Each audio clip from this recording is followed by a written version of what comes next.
queridos, quero a sua atenção. Esse tema, ele é, como todos os demais, ele é extremamente relevante para a nossa vida.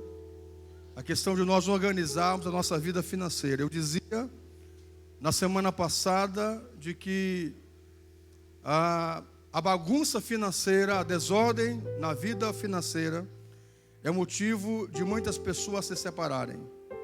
É motivo, inclusive, de suicídio. Muitas pessoas, elas, como para pôr um fim na vergonha, na humilhação, elas chegam ao extremo, achando que, usando como método de fuga, o suicídio, inclusive, causado por questões financeiras. Muita gente se muda para um outro lugar, foge da cidade, vai embora, porque naquele local, não é?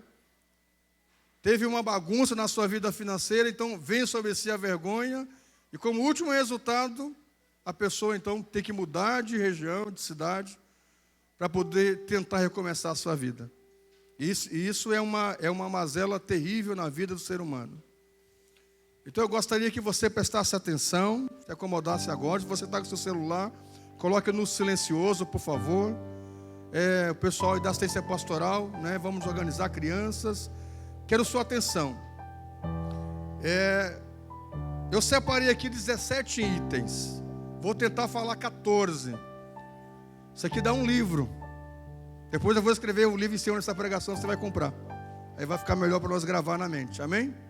O tema nesta noite é organizando a vida financeira. Diga, eu preciso organizar a minha vida financeira. Vamos lá, primeiro item então, por favor. A ideia de uma montanha é exatamente isso. Nós temos que ir subindo obstáculos, temos que ir organizando, temos que ir lutando, até chegar ao topo. Esse é o objetivo dessa imagem. Vamos lá, primeiro slide, por favor. Primeiro slide. Consciência financeira. Escreva aí. Nós precisamos gerar uma consciência financeira. Eu quero ler com você o texto que aí está. Eu vou correr com os irmãos hoje. Atos capítulo 23, versículo 1.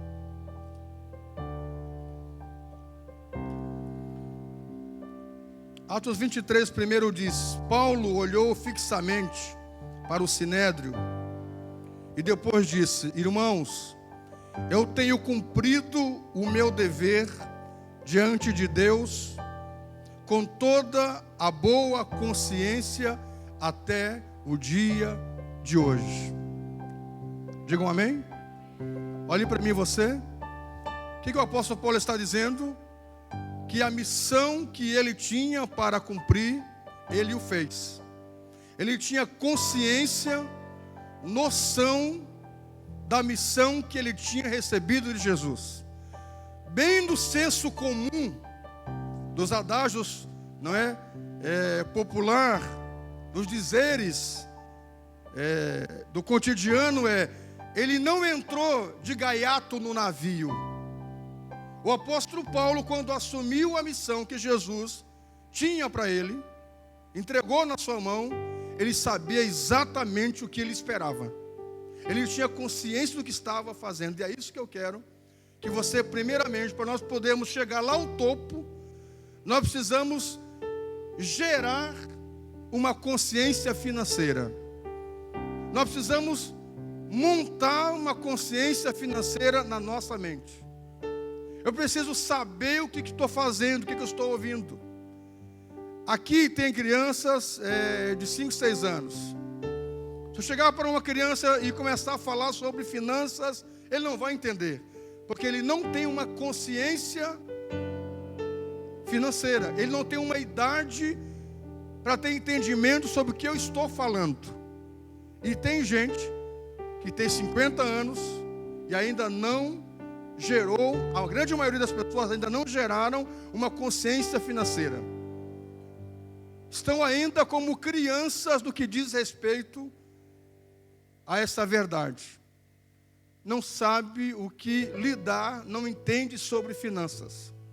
Então, primeiramente, nós precisamos gerar uma consciência financeira. Eu preciso entender. Eu preciso abrir o meu entendimento. Não, É isso aqui, não é? Por exemplo, uma questão de gerar uma consciência financeira. Poxa, eu ganho R$1.000. Eu preciso então entender que eu preciso viver, ter um estilo de vida de uma pessoa que ganha R$1.000. É uma consciência financeira. Tem gente que ganha R$100 e quer viver um estilo de vida de alguém que ganha R$10.000. Isso é uma loucura.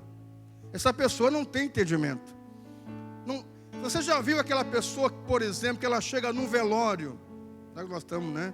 Recentemente vimos esse episódio, domingo. Uma pessoa chega num velório, num clima, não é um clima favorável, é um clima de tristeza. E me chega alguém num velório, com uma de sandália havaiana, calça havaiana, uma bermuda toda havaiana, camiseta regata, óculos escuro, e contando piada, num clima de praia. Você olha e diz assim, sem noção, né? Não é isso que você diz? Não tem noção onde essa pessoa está. É exatamente isso. Tem pessoas que elas não têm noção do quanto ganha, do quanto está gastando, da vida. Essa pessoa não tem noção. Então, é isso que eu quero primeiramente trazer um entendimento. Para nós chegarmos ao topo e sermos bem-sucedidos financeiramente, nós precisamos ter uma noção da realidade financeira. Então, repito, eu preciso ter um entendimento de que, bom, se eu ganho R$500, eu preciso entender que eu preciso trabalhar os meus R$500. Eu não vou querer viver um outro estilo de vida, eu tenho consciência da minha realidade. Alguém diz para mim assim, pastor, vamos agora para a Disney. Eu vou dizer, não, meu irmão, porque eu mal dá para ir para São Cepé, com 500 pila. Eu ganho R$500. Alguém me diz assim, pastor, vamos agora tomar um café lá em Vancouver, em Boston. Agora?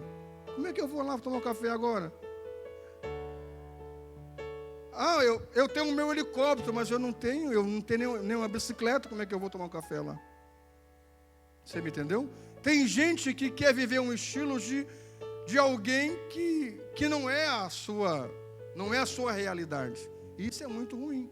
E muita gente na igreja, escute uma coisa, nós somos uma igreja que acredita na provisão de Deus, nós somos uma igreja que prega a provisão divina, que prega, se você plantar, você vai colher no tempo de Deus, não no nosso tempo. Eu acredito que Deus vai suprir todas as nossas necessidades, creio nisso. Mas eu não acredito naquela pregação de que todo mundo na igreja vai enriquecer. Aí muita gente acha que, bom, chegou na igreja, todo mundo vai enriquecer. E não é assim. Não é assim. Tem pessoas que nunca irão enriquecer, não tem como. Nem todo mundo vai virar empresário, não tem como. Só que muita gente às vezes pensa dessa maneira e quer viver essa vida. E tem pessoas que fazem um sacrifício imenso e dizem, eu vou comprar uma Ferrari, meu sonho é uma Ferrari. A questão, querido, não é comprar a Ferrari, você sabe quanto você vai gastar com a manutenção da Ferrari? Você sabe o imposto de uma Ferrari? Meu sonho é comprar um Camaro amarelo. Você tem noção quantos litros de gasolina por quilômetro faz um Camaro amarelo? A questão não é você adquirir. Nós temos que ter consciência desse preço para manter esse bem. Você me entendeu? Então é isso que eu quero dizer aos irmãos. Nós precisamos assim gerar uma consciência financeira. Compreender bem. Eu não posso estar alheio a essa verdade. Poxa, eu ganho tanto, eu preciso me manter com o que eu tenho. Bom, eu preciso saber aonde eu estou entrando, eu tenho noção. Bom, você pensa em comprar um bem, então você tem noção de quanto ele custa. Você tem noção do que você vai pagar por isso. Bom, eu quero colocar na minha casa todas as lâmpadas de LED. Ok, você tem noção quanto custa uma lâmpada de LED? Não, pastor, tenho, eu já pensei no custo-benefício. Eu vou pagar um pouco mais agora, mas eu sei que ao longo de tantos anos, eu vou ter a economia de tanto. Essa pessoa tem a consciência do que essa pessoa está fazendo. Que olha no primeiro momento e diz, mas trocou todas as lâmpadas comum para a lâmpada de LED. Bom, essa pessoa, ela planejou esse investimento. A curto prazo parece ser uma bobagem, mas a longo prazo ela vai ganhar. Então essa pessoa, ela tem noção aonde ela está enfiando o seu pé, ou as suas finanças. Digam amém? Vamos correr então. Segundo item. Trabalhar o conjunto de crenças. Vamos lá para Provérbios. Segunda coisa é nós trabalharmos o nosso conjunto de crenças. Provérbios 23, versículo 7. Provérbios 23, 7.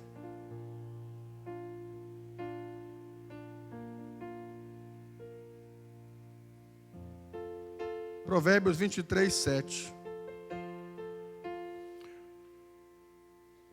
Porquanto, quando ele é convidado, alguém lhe oferece o bom e o melhor. Em sua mente está pensando, aquilo que o homem pensar, isso ele será. Digam amém. Escute uma coisa, queridos. O conjunto de crenças, ele é muito importante. Nessa imagem nós temos um gato olhando o espelho e ele se vê o leão. O pastor, um tempo atrás, falou do Luke e do Ângelus. Nós temos em casa o Luke, que é um Shih Tzu, e o Ângelus, que é um dog de Bordeaux. Você conhece? Quem conhece essa raça Shih Tzu? É comum, ok? Dog de Bordeaux, você conhece? Alguns conhecem o dog de Bordeaux, ok? O dog de Bordeaux é desse tamanho, assim, a cabeça desse tamanho. Quando o Shih Tzu, que é o Luke, o Shih Tzu olha para o Ângelus, a pastora até citou esse exemplo um tempo atrás, ele se vê o Ângelus, que o conhecimento que ele tem de cachorro é do outro, é do Ângelus. A psicologia diz que o outro, de alguma maneira, nos influencia, nós somos afetados pelo outro, o outro nos constitui. Então o conhecimento que o Luke, que é o Shih Tzu, que é pequeno, tem de cachorro é daquele grandão lá, do Ângelus, que é o dog de Bordeaux. Então você sabia que o Luke, o pequeno, domina o grande?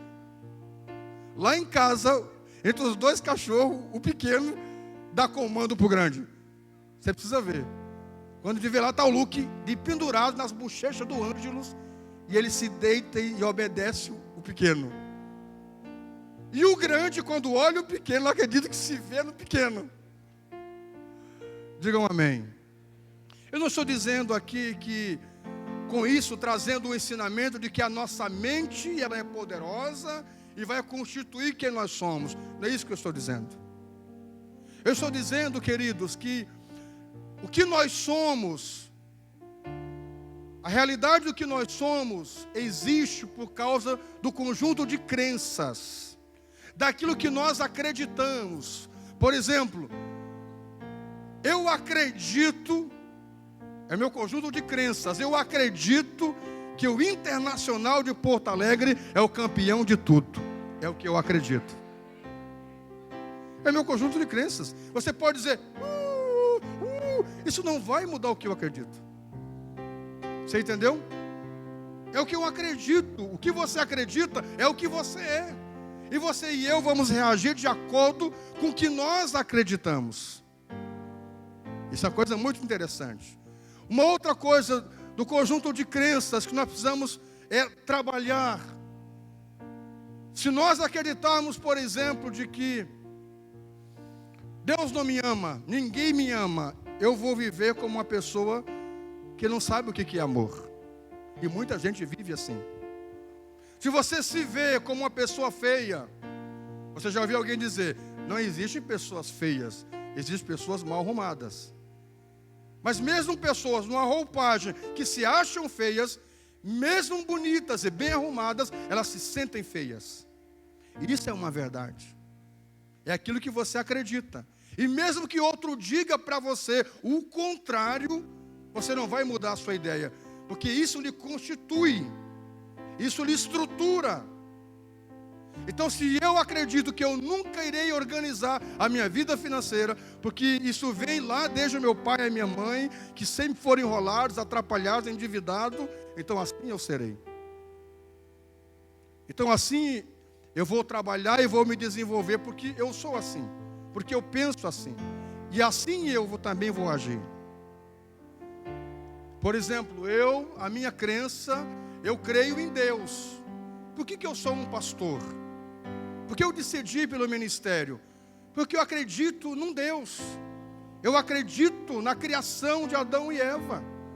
Eu acredito numa mente inteligente superior à nossa. Eu acredito que esse mundo não é obra do acaso.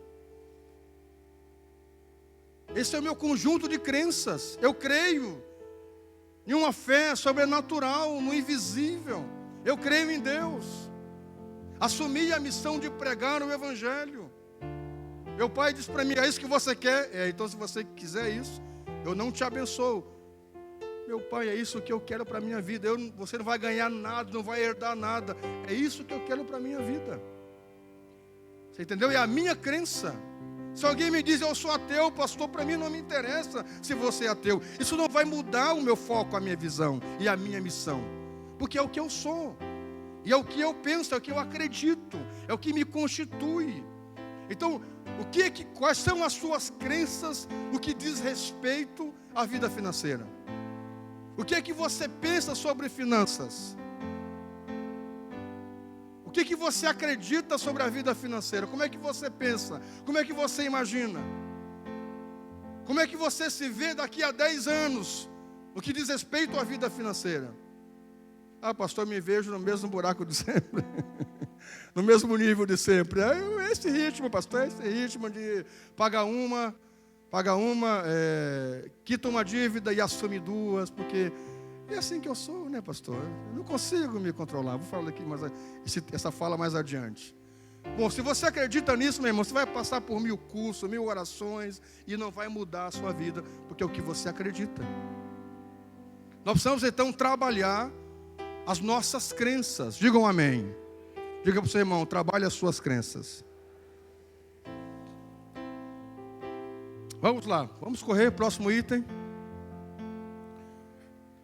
Fontes influenciadoras. O conjunto de crenças advém das fontes influenciadoras. Vamos lá para 1 Coríntios, capítulo 15, versículo 33. Digam amém. 1 Coríntios, depois de Romanos, capítulo 15, versículo 33.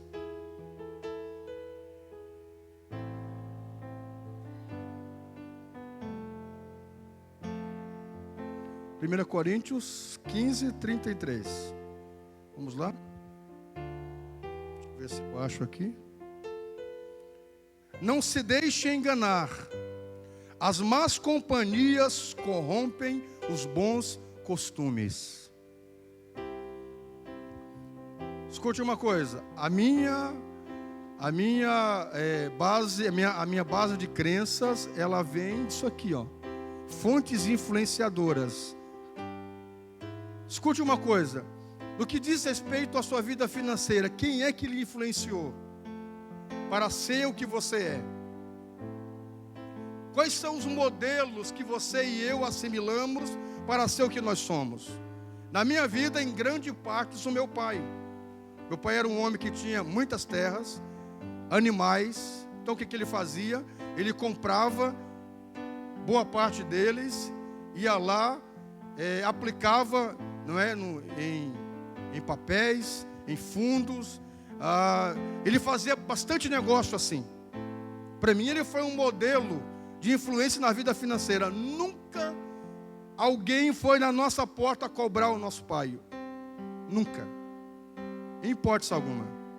Ele dizia para nós, se você não tiver condições de comprar um chinelo, ele era muito aquela coisa de comprar à vista. Não é? O pessoal os mais, né, um tempinho atrás tinham esse costume mais ainda, né? Essa questão de pagar na vista para se ver livre da dívida.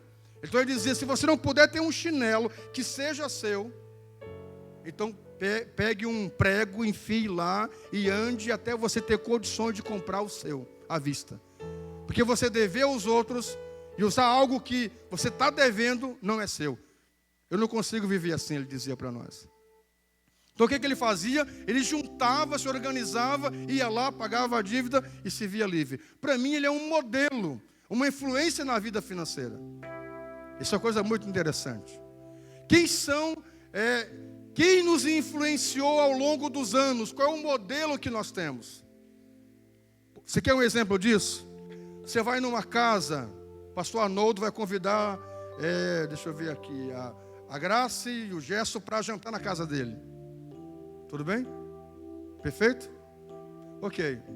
A Graça, o Gerson e mais 2 crianças.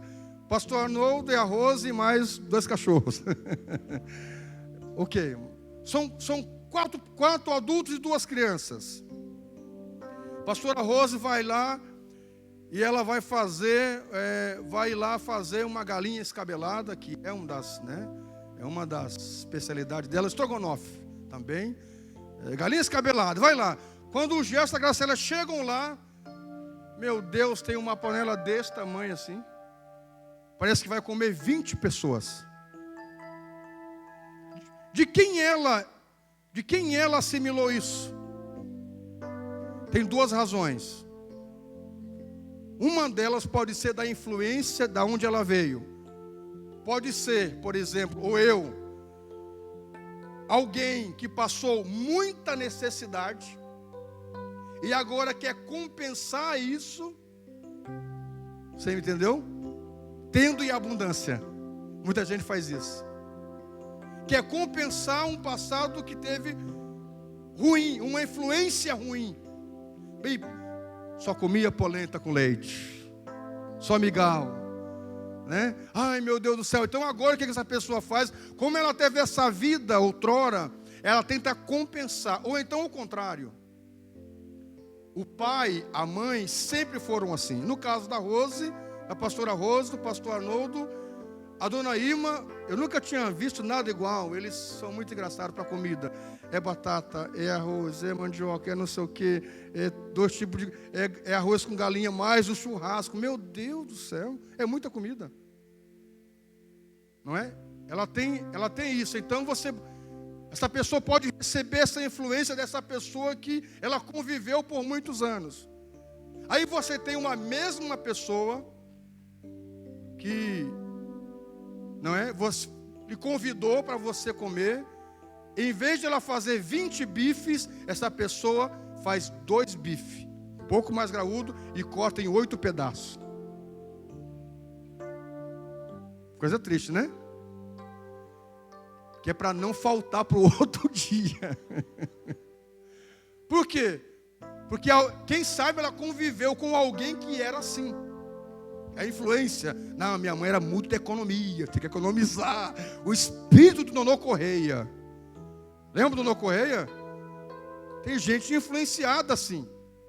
Então, quem são as nossas fontes que nos influenciam?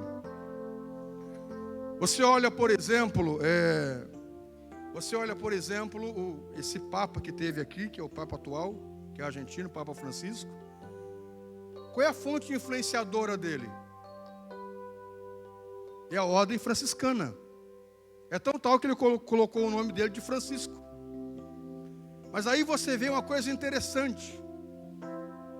Ele é um papa que no Brasil os seguranças estavam andando de BMW nele com ideia. Uma figuraça, né? Mas escute uma coisa. De alguma maneira, ele se inspirou no Francisco, no São Francisco. Mas qual é a questão de Francisco?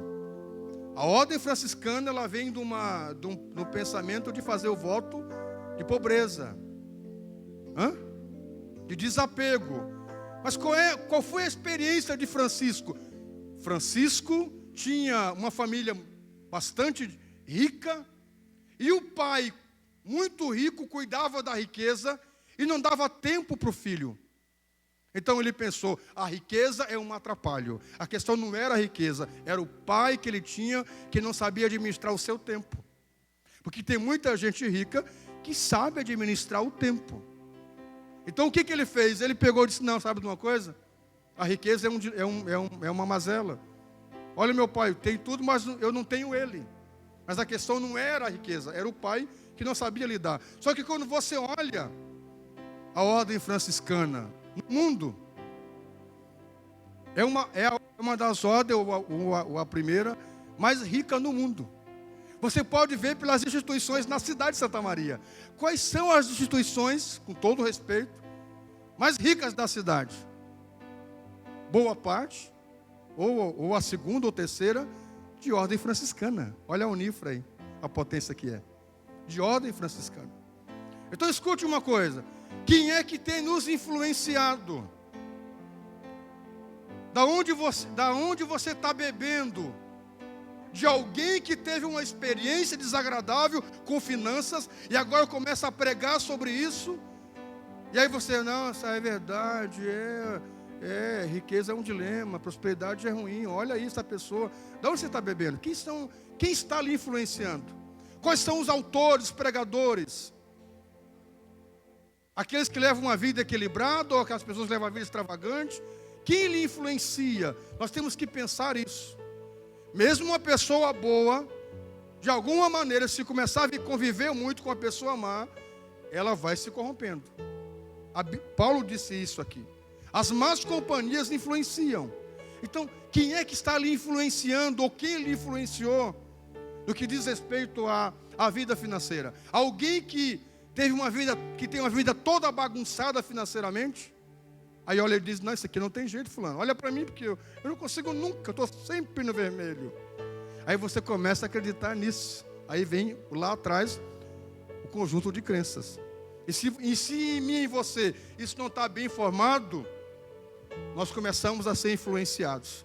Quem é a nossa influência? Quem é a sua influência? Você precisa trabalhar isso. Pessoas que veem a prosperidade, a organização financeira como algo ruim. Quem é o santo que lhe influencia? Nossa, eu vim para a igreja para ouvir a palavra de Deus. Não um estudo sobre a vida financeira. Cadê o Espírito Santo nessa igreja? Eu conheço muita gente cheia do Espírito Santo se escondendo em casa porque não consegue pagar a dívida. Eu conheço muita gente cheia do siriri e do reteté que está com o nome sujo hoje.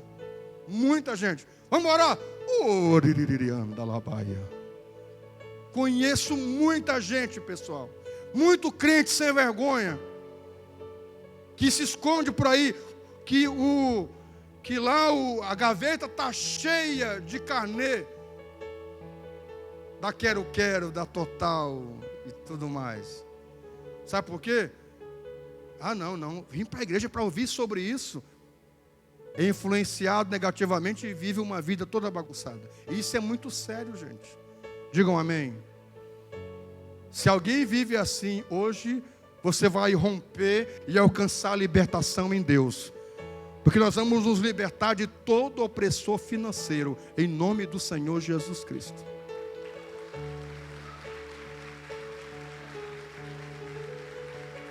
Só isso? Não pode, né? Vamos lá, pessoal, mais animado. Um pouquinho mais de animação aí. Eu só estou no terceiro slide, pelo amor de Deus. Digam amém. Vamos lá, terceiro slide, vamos lá. Oh, glória a Deus. Elimine as suas dívidas. Diga, eu preciso eliminar as minhas dívidas. Declara, santo. Declara, pelo amor de Deus. Declara isso. Diga, eu vou eliminar as minhas dívidas. Querido, contas nós podemos ter. Compromissos financeiros, financiamentos, nós podemos ter. Quando você pega um financiamento para pagar uma outra conta, deixa de ser um compromisso financeiro e passa a ser uma dívida. Quando você deve a alguém e a coisa fica no esquecimento, ficou uma dívida. A dívida tem que ser paga. Mesmo que a pessoa vá embora, deixou dívida no lugar, a dívida, ela existe. Ela tem que ser eliminada. Ela tem que ser paga. Toda dívida tem que ser paga. O homem estava condenado ao inferno. Só Jesus poderia pagar a dívida. E Ele veio e Ele o fez. Então agora, para quem está em Cristo, não há mais condenação, porque a dívida foi paga.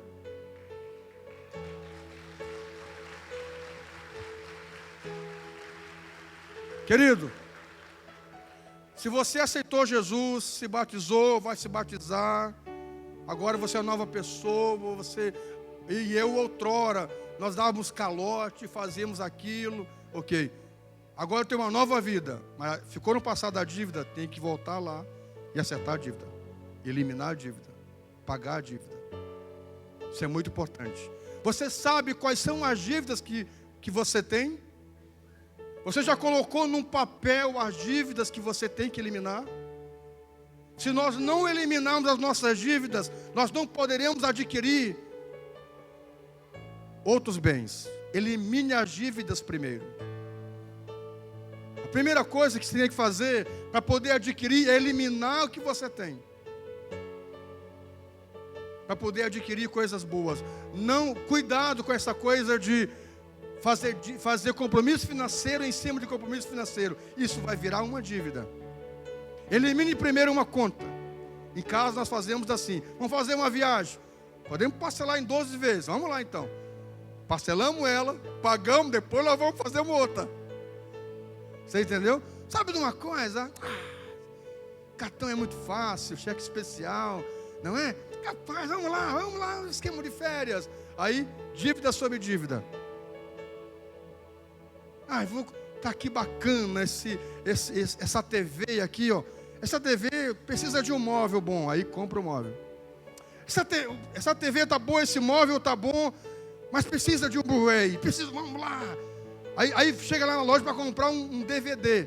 Aí o vendedor diz, DVD já está ultrapassado, tem que ser Blu-ray.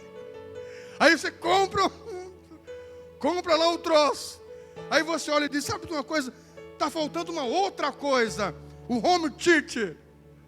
Rapaz, aí vai dar um monte de titica.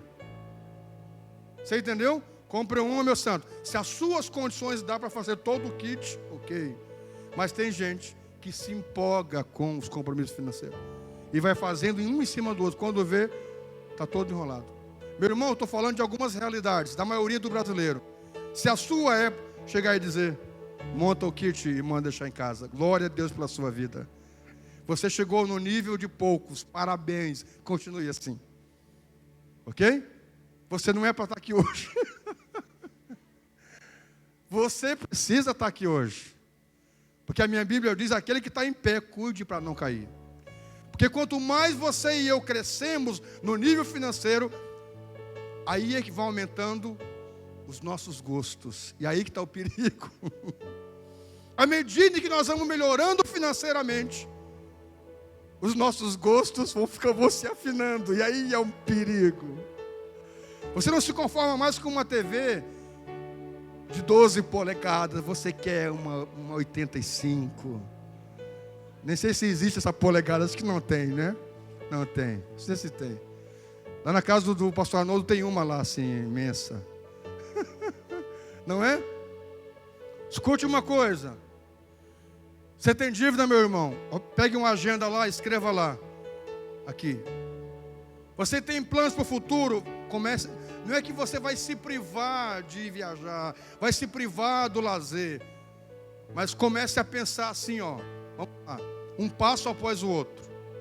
Relacione as dívidas que você tem. E comece a pagar e anotando ali o que você foi pagando. Vai fazendo isso. Listar o que você tem de sonhos, de projetos e de dívidas é fundamental. Tem uma agenda para você ir lá marcando. Comece a procurar, bom pastor, eu estou devendo, bem pastor, eu devo umas 20 pessoas, no total dá 20 mil reais, e eu ganho R$1.000. Você tem uma dívida com alguém de 100, então comece por essas. Ou comece pelas que têm juros, por exemplo.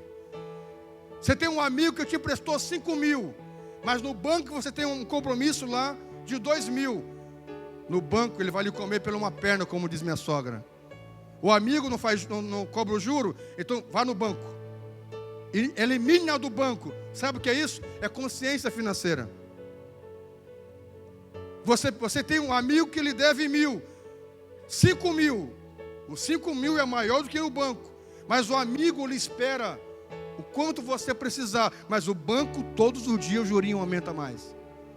E se você não cuidar, o amigo lhe espera 5 anos. Mas em 5 meses, o juro do banco está maior do que a conta do amigo. Então, isso é consciência financeira. Você vai primeiramente no banco e elimina a do banco. Mas escolha para não perder o amigo.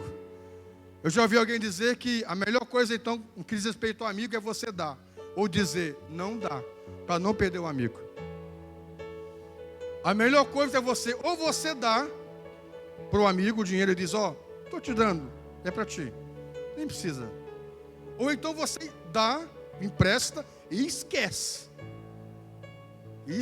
Ou então você diz, meu amigo, não vamos misturar amizade e negócio. Porque sempre nessas situações é raro quando não dá dilema. É raro quando não dá dilema. Ok? Isso é coisa para se pensar. Então, vamos para Romanos então, não li o texto. Romanos, vamos lá rapidamente. Romanos capítulo 13, 7 e 8.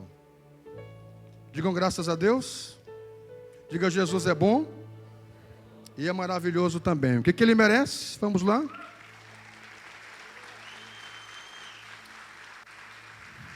Vamos lá, queridos. Romanos capítulo 13, 7 e 8. Vamos lá. Olha o que diz. Pague cada um o que lhe é devido. Pague os seus tributos e impostos. Obedeçam os seus superiores. E honre e respeitem todos aqueles a quem vos é devido. Não deva nada a ninguém, exceto a dívida do amor de uns para com os outros. Digam amém? Então, querido, vamos trabalhar para nós não estarmos devendo a ninguém a não ser o amor. Pague o que é devido. Vamos pagar as nossas contas. Se você não pode pagar no primeiro momento, converse com a pessoa. Dê uma satisfação. Vá lá e diga, eu não consegui pagar agora. Você quer o meu serviço? Você quer algo em troca? Ou eu posso programar para um outro mês? Não fuja da sua dívida, meu irmão. Queridos, se você deve na loja, por exemplo, se você deve para o encontro, no reencontro, eu não sei como é que algumas pessoas assim devem, ficam assim bem sonsas assim, coisa mais querida assim. Fica bem faceirinha. Meu irmão, como é que você consegue dormir? Dá uma satisfação pelo menos. Diga assim, não pode pagar, me segura um pouquinho. Tem gente que consegue conviver isso com muita facilidade. Isso é um mau sinal. Se alguém fica muito faceiro com a dívida, é uma tristeza interna, porque está prestes a fazer mais bobagem. Converse, se explique. Isso já é uma forma de pagar a dívida. Quando você procura o outro que você deve. Digam amém? Próximo item, por favor. Tudo bem, pessoal? Não gaste mais do que ganha. Filipenses capítulo 4, versículo 5. Vamos lá. Alguém consegue um outro microfone? Tem outro microfone disponível ali, o sem fio, um outro? Pastor Arnoldo me ajuda com os textos para nós adiantar. Vem para cá comigo. Tu me ajuda com os textos ali. Aí tu me facilita a vida. Ok? Vamos lá, Filipenses 4, 5, porque são bastante itens. Fica comigo aqui, ou quiser sentar ali para ficar mais confortável. Não é? Filipenses 4, 5. Não gaste mais do que você ganha. Quanto é que você ganha? Não precisa me dizer. Quanto é que você ganha? Eu ganho tanto, pastor. Meu irmão, se você ganha R$1.000 por mês, por que então fazer uma dívida de 1.200? Não tem como. Isso é uma conta que não vai dar certo, pessoal. Se eu ganho, pode ler então, pode ler. Filipenses 4, 5. Seja a amabilidade de vocês conhecida por todos, perto está o Senhor. Amém? Escute uma coisa, há uma outra versão que vai falar diferente, né? Mas acho que a tua NVI é outra versão. Escute uma coisa. Se eu ganho R$1.000 por mês, meus irmãos, Eu preciso então trabalhar em cima dos R$1.000. Mas você tem um bem que você quer comprar muito esse mês. Eliminou as dívidas. Então, não pôde esse mês, programa para o próximo, querido. Para o próximo mês. Tem pessoas que vivem fora da sua realidade, meus irmãos. Nós não podemos gastar mais do que nós ganhamos. Essa é a minha realidade. Deus vai me abençoar em cima da minha realidade. Fé, ela é coerente. Digam amém.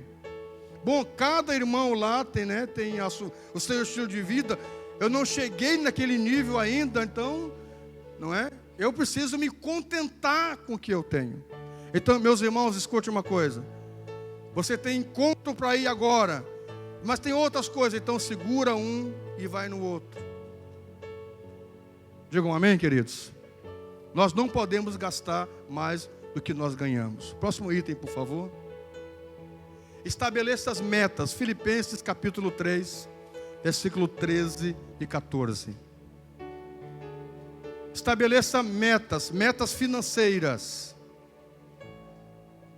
Eu volto a dizer, queridos, a lista da colheita, por exemplo, é uma atitude muito interessante que nós fazemos aqui na igreja. Tome isso para a sua vida. Estabeleça metas financeiras. Bom, eu ganho R$1.000. O que eu posso fazer para ganhar 1.200? Para poder pagar aquela dívida mensal que é 1.200. Eu preciso estabelecer metas financeiras. Não adianta eu ficar apenas sonhando. Eu quero ganhar 10.000. Eu preciso estabelecer, me programar e pensar. Hoje eu ganho 1.000, hoje eu ganho 5.000, mas eu vou trabalhar, eu vou estudar, eu vou pensar alguma coisa para mim ganhar o que eu desejo ganhar. Pode ler então. Irmãos, não penso que eu mesmo já o tenha alcançado, mas uma coisa faço, esquecendo-me das coisas que ficaram para trás e avançando para as que estão adiante de mim, prossigo para o alvo a fim de ganhar o prêmio do chamado celestial de Deus em Cristo Jesus. Digam amém. O apóstolo Paulo, queridos, ele tinha um alvo. No caso dele, o alvo do evangelho. Ele tinha uma meta, que era pregar o evangelho do Senhor às pessoas. Está aí uma coisa boa. Da mesma forma, no aspecto de finanças, nós precisamos ter uma meta. Por exemplo, a aposentadoria. Quanto é que eu quero me aposentar? Nós precisamos trabalhar nisso hoje. Senão, vai chegar o dia da aposentadoria e se eu só pensar e não trabalhar, não tem como eu me aposentar com o que eu gostaria. Você me entende? Eu preciso ter uma meta. Bom, daqui a 10 anos eu quero chegar com esse salário ou com essa vida financeira. Amados, escute uma coisa, nós somos brasileiros. O nosso conjunto de crença, a nossa influência no que diz respeito à finança não é nada boa, na grande maioria, não é nada boa. O brasileiro não se programa, não se organiza, vai tudo à última hora, vai tudo no aperto, no espremido, e não pode ser assim a nossa vida. Nós temos que começar a planejar a nossa vida, em todos os sentidos, e as finanças é uma coisa muito importante. Digam amém. Próximo item, por favor. Eclesiastes 11, 1 e 2. Monte um fundo de reserva. Olhe para mim você um instante, se você já escreveu. O nosso pessoal uma vez estava fazendo aqui o curso de finanças. E aí conversando com eles eu perguntei assim, queridos, quem de vocês tem algum fundo de reserva? Nem que seja uma poupança. Nenhum tinha. Isso é muito sério, meus irmãos. Você me entende isso? Ninguém, não tinha nada. E eu perguntei, se aconteceu um imprevisto agora, alguém ficar doente, numa situação tal, não tem de onde tirar dinheiro? Não tem de onde tirar dinheiro. Meu Deus do céu. Hoje, praticamente nem compensa muito a poupança, mas já é alguma coisa. Eu era ainda adolescente quando meu pai abriu uma poupança para mim, uma conta poupança. Para mim. E aí ele me dava lá os R$10. Meus irmãos, olha, tirava o dízimo, 7 eu guardava na poupança e ficava com os 2 por mês. Até hoje eu tenho esse costume, nem que seja R$5, eu tenho que depositar. Nem que seja R$5. Mas não tem um mês, mesmo que eu faça um compromisso, por exemplo, que vá todos ali, o salário, tal, alguma coisa, ok. Nem que seja R$5, eu vou lá e deposito. Só para não perder o costume. Lá no CDB, lá numa poupança e assim por diante. Tem gente que não tem uma reserva financeira, tem gente que não põe nem lá dentro do sapato uns 10 pila escondido. Tudo que tem na frente, gasta tudo. Nós não podemos fazer assim, gente. Nós queremos que Deus nos abençoe, mas nós não lutamos por isso, nós não fazemos uma reserva de nada. Se surgiu um imprevisto agora, vai ter que depender de uma outra pessoa. Vai ter que vender alguma coisa. Vai ter que tirar um financiamento. Meus irmãos, eu sei que nós podemos aparentemente, humanamente, viver uma crise. Pastor, eu não consigo guardar. Por exemplo, eu fiz um tempo atrás como é que chama? Uma carta de crédito, não. Um carro, como é que a gente chama assim? Um consórcio. Um consórcio lá, veio o irmão aqui da igreja para ajudar o irmão. Eu fiz mais para ajudar o irmão. E aí o consórcio de um carro e tal. Eu fui ver que, na verdade, eu guardava muito mais do que o consórcio. Eu fui fazer os cálculos. Não valia a pena eu fazer o consórcio. Aí no final ele me disse, pastor, na verdade o consórcio é assim para aquela pessoa que não consegue guardar nada. Tem que se obriga a um consórcio. No final das contas não compensava o consórcio, porque tirava lá para um carro de 15 mil, mas na verdade pagava 20 lá no final de todas as contas. E só ficava com 15. É bobagem. Você entendeu? Consciência financeira. Meu irmão, é importante fazer um fundo de reserva. Seja a nível de uma poupança, seja a nível de uma aplicação, seja a nível de guardar um pouquinho de dinheiro, seja a nível, inclusive, por exemplo, de comprar um bem. Por exemplo, terreno. Um carro nunca será um fundo de reserva. Uma moto nunca será um fundo de reserva. Uma geladeira, uma televisão nunca será um fundo de reserva. Uma joia pode ser o fundo de reserva. O ouro nunca vai desvalorizar. Um cordão pode ser o fundo de reserva. Um cordão de ouro.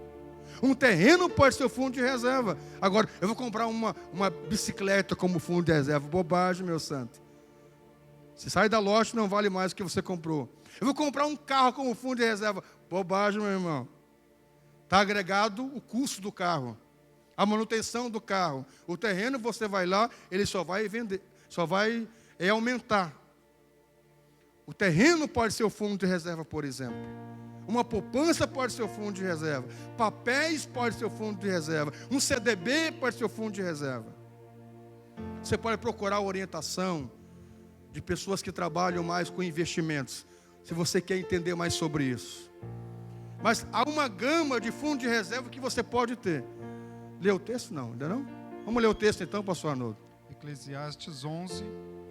Atire o seu pão sobre as águas, e depois de muitos dias você tornará a encontrá-lo. Reparta o que você tem com 7, até mesmo com 8, pois você não sabe que desgraça poderá cair sobre a terra. Deus o livre, né? É importante sempre ter uma coisa guardadinha, a gente não sabe o dia de amanhã. Eu conheço gente nessa igreja que passou por crises financeiras de meses. Mas, como era uma pessoa bem organizada financeiramente, ele sobreviveu meses sem ter um trabalho. Fechou as portas da empresa dele, a coisa foi ferrenha, não tinha uma porta de empreendimento aberto para ele executar. Ele se manteve com as reservas que ele tinha feito durante um tempo atrás. Isso é uma coisa muito interessante. Nós não fazemos isso, a grande maioria. Não fazemos uma reserva financeira. Olha a formiga, ela trabalha o verão todo. No inverno, ela vai colher o que ela fez de reserva. Lembra da cigarra e a formiga? Somos nós. É uma história que pode ser uma realidade. Nós vivemos muito pela fé. Então, pela fé, dá o cheque pela fé. Passa o cartão pela fé. Não vai funcionar, meu santo. No final do mês vai vir lá a fatura. Cuide disso, querido. Não dá um carteiraço pela fé, não vai dar certo isso. Próximo item, por favor. Por favor, próximo item, vamos lá. tenha a iniciativa para aumentar a sua renda. Eclesiastes 11:4. Eclesiastes 11:4. 11:4. Quem fica observando o vento não plantará, e quem fica olhando para as nuvens não colherá. Digam amém. Eu quero crescer, eu quero melhorar, eu quero prosperar, eu quero avançar. O que você está fazendo para isso? O que você está fazendo para aumentar a sua renda? Chegou para mim aqui uma vez um funcionário e disse: eu ganhava 2.000, eu quero ganhar 4. Eu digo: santo, como assim? Eu digo: meu irmão, o que você está fazendo por isso? Para ganhar mais? Nada mais. Você entendeu, queridos? Às vezes nós somos assim. Nós queremos ganhar mais. Mas o que nós estamos fazendo para aumentar isso? Uma pessoa ganha 1.000. Eu quero ganhar 5. O que você está fazendo para ganhar 5? Pastor, eu não estou fazendo nada. Eu creio que vai vir de alguma maneira. Se nós não trabalharmos, não vai vir de alguma maneira. Você já pensou em montar um negócio? Você pensou em... você vende pastel. Lá, no final do mês, ganha R$2.000, R$3.000. Você pode ampliar isso. Nós falamos ontem com um casal aqui da igreja que são empresários. Conversando com eles, a esposa trabalha no outro empreendimento, nós conversamos. Quem sabe agrega o que você está vendendo lá à empresa do teu marido. Você vai ampliar a gama de vendas. Vocês vão crescer mais ainda. O que a gente pode fazer para ampliar os nossos recursos, o nosso ganho? Por exemplo, vamos dizer, eu sou pastor dessa igreja, mas atuo também como psicólogo, aumenta a minha renda. Um tempo atrás eu atendia 2 empresas, a Agrimec e a Idema, para aumentar a minha renda. Eu não só orei, eu fui trabalhar fora. E às vezes atendo fora também. Dou consultoria, dou palestras e assim por diante. Penso em voltar às conferências, de alguma maneira também, aumenta a renda. Montar o consultório, melhor ainda, não é? Que nós dividimos com a irmã Magda, nosso, sei lá, vender livros, alguma coisa assim. Alguma coisa para aumentar a renda. Vamos lá, vamos fazer alguma coisa.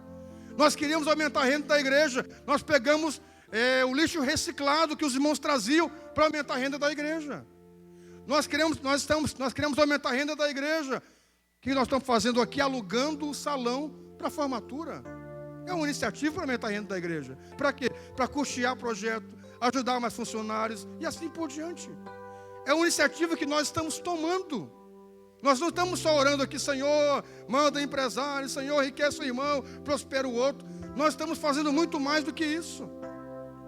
Contratando gente eficiente aí para trazer mais gente eficiente. Digam amém. Agora você sentiu aí, né? Bichinho. Leu o texto já, meu? Já está na eficiência, está certo. Digam amém, queridos. Você pode aplaudir o Senhor, faça isso com uma alegria. Próximo item, por favor. Vamos lá, aproveite as oportunidades. Escute uma coisa. Dr. Schneider falou uma coisa muito interessante quinta-feira na palestra sobre resiliência. As pessoas pagam muito caro para ouvir o que você está ouvindo hoje aqui. Você sabia disso? E pagam caro e ficam assim, engolindo tudo, comendo tudo, recebendo tudo. E às vezes nós aqui na igreja, e aí tem gente que perece e tem que perecer mesmo, porque não aproveita as oportunidades que Deus está dando. Olha que baita oportunidade que você está tendo hoje aqui, de ampliar seu entendimento. Tem gente que não está nem aí. Tem pessoa, terça-feira, sobre finanças, que bobagem. É uma oportunidade que Deus nos está dando. Deus nos coloca muitas vezes as oportunidades e nós jogamos fora, queridos. O que Deus pega? Ele pega e dá para outro. Você lembra que Jesus conta uma parábola de um homem que fez uma festa e convidou muita gente. Nenhum deles considerou o convite. Sabe o que ele fez? Mandou juntar as pessoas que estavam na rua e trouxe para a festa dele. Aqueles que eram para vir, deram desculpa, perderam uma grande oportunidade. Querido, Deus te dá uma oportunidade para você aprender. Hoje, informação, instrução, As pessoas pagam caro por isso. Isso aqui é muito valioso. Deus te deu uma oportunidade de você estar com uma pessoa que entende sobre a vida familiar, sobre oração, sobre, sei lá, alguma coisa que você não sabe. Aproveite a oportunidade com esta pessoa para discorrer sobre algo que você não sabe, querido. Se você tem a oportunidade de estar com uma pessoa sábia, não fique conversando sobre novelas, sobre isso e aquilo. Aproveite a sabedoria da pessoa para enriquecer a sua mente, seu coração, sua alma, seu espírito. As oportunidades, elas vão passando na nossa vida. A gauchada que diz, a oportunidade é como um cavalo encilhado. Olha que palavra bonita, gauchesca. Encilhado, que troço é esse? Eu pensava, o que é encilhado mesmo? Encilhado, meu Deus do céu. As pessoas perdem oportunidade na vida. Deus está dando lá a condição, uma palavra, uma semente, um título, um cargo. As pessoas não sabem utilizar, fazem de forma errada. E aí, para depois conseguir de volta, vai ter que remar muito. Não jogue fora as oportunidades que Deus está lhe dando. Aproveite as oportunidades. Se teve a oportunidade de montar um empreendimento, vá lá, faça. Se teve a oportunidade de conversar com um chefe, num dia que ele estava de bom humor, está aí o momento para você pedir um momento. Se ele está lá mal-humorado, não é uma boa oportunidade. Digam amém. Por favor, já leu ou não? Vamos lá? Aproveitando ao máximo cada oportunidade, porque os dias são maus. Ok? Aproveite o máximo cada oportunidade. Meus irmãos, aproveite a mulher que você tem, o filho que você tem, as coisas que Deus lhe tem dado, a casa, a família, elas passam rapidamente. Passam assim, voando. Aproveite a saúde que você tem, o corpo que você tem, a mente que você tem. Olha que bênção, eu tenho a oportunidade de ler, aproveite isso. Nós vamos ter em agosto aqui o nosso curso médio de teologia. Aproveite a oportunidade. A igreja oferece inúmeras coisas. Aproveita, porque senão ele vai te mandar para um lugar seco. Aí você vai dizer, oh, que tempo bom lá no templo. Que eu tinha tudo na igreja lá, oportunidade, e eu perdi. Muita gente posta no Face hoje que foram embora da cidade. Longe, diz, oh, que saudade do tempo das nações. Nós podíamos ter aproveitado a oportunidade quando nós estávamos aí e não aproveitamos. E agora estão lá, aí tem que passar. Digam amém? Por favor, passe o próximo item. Meu Deus, que coisa grande, Jesus Cristo. Vamos mais esse aí. Diga não ao comodismo. Levante a mão e diga não ao comodismo. Olha para o seu irmão e diga, meu santo, minha santa. Comodismo, zero.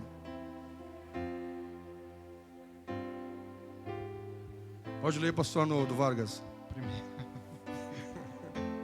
1 Coríntios 15, 10. Mas pela graça de Deus sou o que sou, e sua graça para comigo não foi inútil. Antes trabalhei mais do que todos eles, contudo não eu, mas a graça de Deus comigo. Digam amém. Você sabe que Paulo foi porque ele foi? Você sabe, né? Ele não era um homem acomodado. Ele não era. Um pastor uma vez esteve aqui de uma outra igreja e disse, como é que vocês conseguem crescer? Qual o sucesso de vocês? Eu digo, uma das coisas é, eu não tenho tempo de estar nas igrejas dos outros perguntando o que eles fazem para crescer. Eu não me acomodo, nós trabalhamos aqui. Nós funcionamos de segunda a segunda. Para você me achar, para você ter um tempo comigo é muito difícil. Nós trabalhamos nessa igreja, nós não somos acomodados. Nós não ficamos contemplando as coisas, esperando as coisas acontecer. Eu levanto antes das 7 da manhã, 6h30, 6 horas, eu já estou em pé, em casa. Muitas vezes 5 da manhã, vou dormir sempre de 1 a 2 da manhã. Eu durmo em média 4 horas, 5 horas por dia, por noite. Desde quando nós nos levantamos em casa, o pastor estava dizendo, nossa, eu estava com uma dor, não sei o quê. Eu digo, minha amor, é claro, desde quando nós levantamos 6h30 até 2 da manhã, nós não cochilamos. Eu não sei o que é cestear. Sabe o que é cestear? Embora isso é muito bom. Eu não sei o que troço é esse cestear. Eu gosto da risada dele. Embora isso é muito bom, mas eu não sei o que é ser chá. Eu queria saber o que é isso. Você entendeu, pessoal? Tem gente que dorme até meio-dia, todo dia, e quer que Deus prospere a vida. Não vai, meu santo. Não vai. Não tem como. Você entendeu?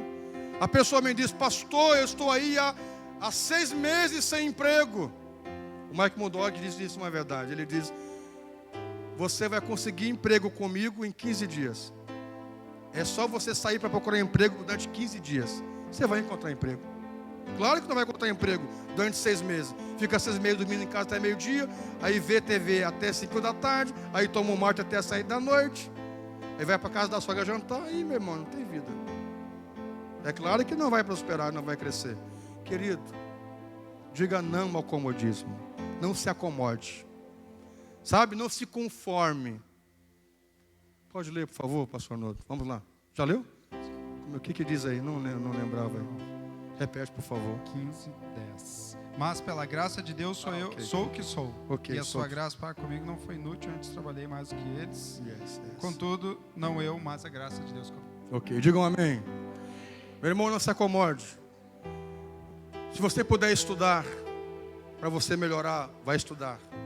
Faculdade, fazer um curso, fazer aquilo, amplie a sua visão. Que item é esse aí, por favor? 10. Eu tenho mais 4 ainda. Meu Deus do céu. Eu encerro aqui? Posso encerrar semana que vem? Porque às 9 horas eu não quero... Nós não temos como ministrar 2 semanas. Eu poderia ministrar, ou nós poderíamos em outro culto ministrar as que faltam. Pode ser? Ou terça que vem eu posso voltar.